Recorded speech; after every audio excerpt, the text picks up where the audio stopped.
हो आहे मी जिजाऊ अहिल्याईची लेक, सावित्रीमाईने लावलेल्या दिव्याच्या प्रकाशाची रेख, झाशीच्या राणीतली धग माझ्या रक्तात, रमाईच्या संयमाची ताकद माझ्या श्वासात.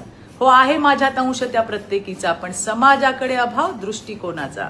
म्हणूनच आजही चिखलफेक होते शब्दांची, आजही कमी नाही विकृतीने बरबटलेल्या नजरांची.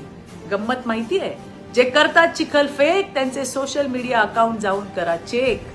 सापडतील तिथे छत्रपती शिवराय, शाहू फुले, आंबेडकर, जिजाऊंवरील मोठालेले. महाराजांपासून ते स्वामी समर्थांपर्यंत असतात फोटो प्रोफाईलवर. मग कमेंट करताना कुठे जातो विचारांचा थर? म्हणूनच आजही सुरू आहे लढा मानसिकते विरुद्धचा, स्त्रीला कमकुवत मानणाऱ्या विचारसरणी विरुद्ध. जोपर्यंत समाज दृष्टिकोन बदलणार नाही तोपर्यंत सुरूच राहील हे युद्ध.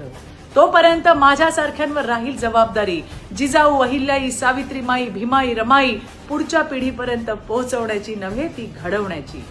आम्ही जपूच हो हा वैचारिक वारसा, आम्ही जपूच हो हा वैचारिक वारसा. पण जोवर समाज बदलत नाही तोवर बदल घडणार नाही फारसा. जिजाऊ अहिल्याई, झाशीची राणी, सावित्रीमाई, रमाई, भीमाईच्या लेकींनो, तुम्हा सर्वांना महिला दिनाच्या मनपूर्वक शुभेच्छा. धन्यवाद. जय हिंद, जय महाराष्ट्र.